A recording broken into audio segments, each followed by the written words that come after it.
Kurumzari, Elite Group of Communication and Network, Sigathana, Tatarung Mapung Pare. Hazip Havada, Manipur gi ahan boina 24/7 news sandoriba adumba channel lamani. Ngasi Havada Praja Miyam gi seba tarukba Tatarung Mapung Parakpa sida Miyam na khubu yang support tobiri. Masigi iroina na akoi tungan ba program kyam sumyam sadokna tahanjari fanganjari. Ari bacahi sa sige dore aduga ano bacahi 2022 lakhi dore masigi mangoi na Manipur miyam da maruin ahan bada koi Christian German chatpa ichinaw singda Christmas ki epa paujel pijari Christmas na lakpada damdam sida kunda meneri ba puruk khuding maki marakta nungsi chana ba amaga mateng pangna ba adugumba ing tappa damdam amu ore suna haijaningi aduga amaromda Sathigidru Sahi 2021 Asina Manipur da Natana Malemda Achauba Saithengwa Pirami Karina Corona Namaram Oraga Ekoida Achauba Awa Kya Naki Satkiba Sahi 2021 Asina Manipur gi Aduga Malemgi Nungai Taba Awa Mayam Amasi Puraga Satkiba Oresunu Aduga Anoba Sahi 2022 Lakpada Anoba Asama Anuba Mayona Magaloinana Anoba Kongjang Matangchin Naba Akipuna Honamirasi Anoba Tahi 2022 na lakpada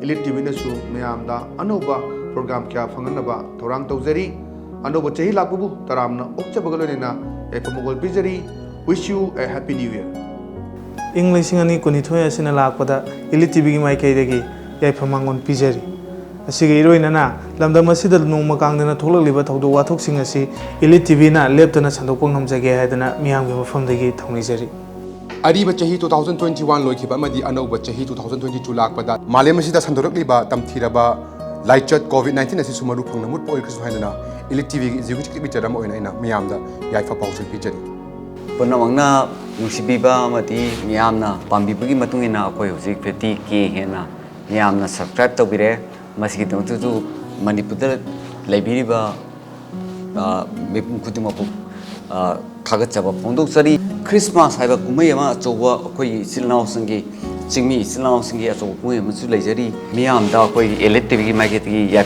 pangol bijari akoi gi subscribe to view loina na ELITETV bu leptali yeng view haiba se executive editor ama gi market gi miyam da Manipur gi miyam da no luxury Anoba Chahi 2022 sina lakpada laibak asida laiba issue kaya masu yamna minimize to bo oisanu haiba wafamasi short ki mafamda nijari anoba chahi 2022 asina lakpa asida laibak asi kunai si yamna tangdu leitaba yamna marajetpa kunai ma oisanu haiba wafamasi su mayamgi mafamda bil tawjari Christian dharma chatpa ichilenau singi damakta khwaidagi chawba Christmas kumhai asina lakpada ELITETV amadi ai sagi maikaidagi yaifa paujel pizari loina na ELITETV bu nungshibiduna subscribe to lepi ganu mayam gidamakta yamna matol lomna seba tawba ngamba adugumba makhalgi channel amakhak oijage haiba wafamsi mayam da thamjari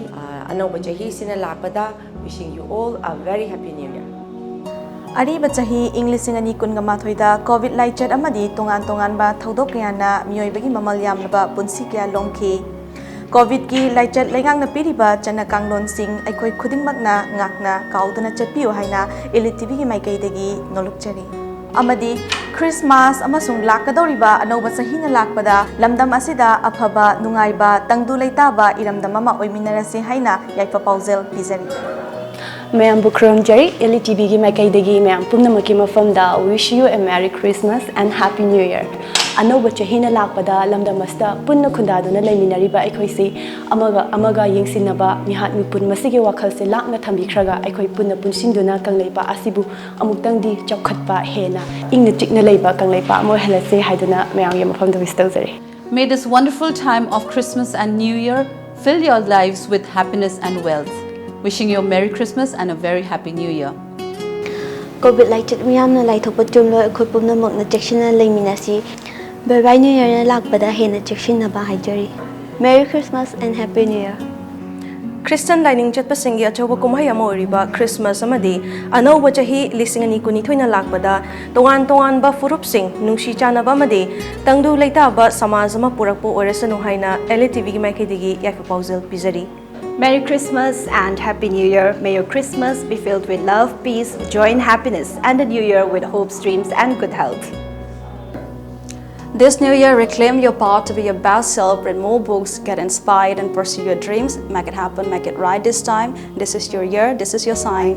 Merry Xmas and a very Happy New Year. Wishing you a delightful Merry Christmas and Happy New Year. Christmas amadi New Year na lakada yepa bawde pizza. Happy New Year. Anouba chahi amadi Christmas na lakada ELITETV bu thawai tana yengbiba viewers sing amadi Manipur mapanda leibiriba chinnaw pungnaw ki mafamda yaifa paujel pizari. Lakadoriba anouba chahi 2022 asidadi hena mapung phaba nungaiba yaifaba amadi taruba thabak khudimakta mai pakpa oirasanu haibaga loinana da thohaningdaba thawdok kaya thokliba sisu leppa oikrasanu haibaga loinana ELITETV maikaidagi yaifa paujel pizari. 2022 na lakpasida laibaki oina awa ana koktuna nungai aifaba porokpa oirsanu. Happy New Year. Christian lining chatpasingi harau kumai Christmas na lakpada amadi anauba chahi na lakpada miyamda yaifa paujel pizari. Amadi kumai singsibu miyamna harau tayamna pangthokpiu hainasu nolukchari. Anauba chahi na lakpada tangdu leitaba laina leichat leitaba malem ama oirasunu haina ELITETV gi maikaidagi yaifa paujel pizari. Anouba chahina Christmas amadi anauba chahina lakpada sinorika gi maikaidagisu miyam pomnamakta harau tayamba nungaiba tangdu leitaba khunai ama oiminarsi haina yaifa paujel pizari. Merry Christmas and Happy New Year. 2021 da haukiba chahida tawba ngamhodaba kaya pangthok ekan bathaba kaya 2022 na lakpada mayam punna pangthok minaduna nungaiba yaifaba oiminase haina ELITETV gi maikidagi paujenjari. Christmas amasung New Year lakpaga loinana ELITETV maikaidagi mayamda afaba nungaiba yaifa paujel pizari. Anauba chahina lakpada miyamna harau tayamba phongtokpagi thoramsing pangthokpibada miyamna yengbada nungaitaba ka henba thawongsing tawbiroi haibagi achetba thajaba ado ELITETV maikaidagi thamjare.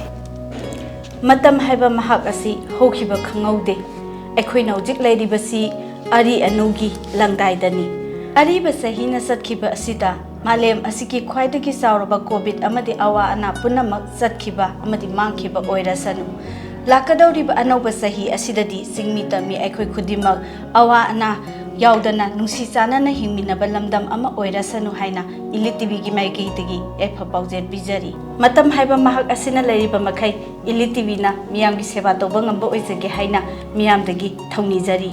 Merry Christmas. Happy New Year.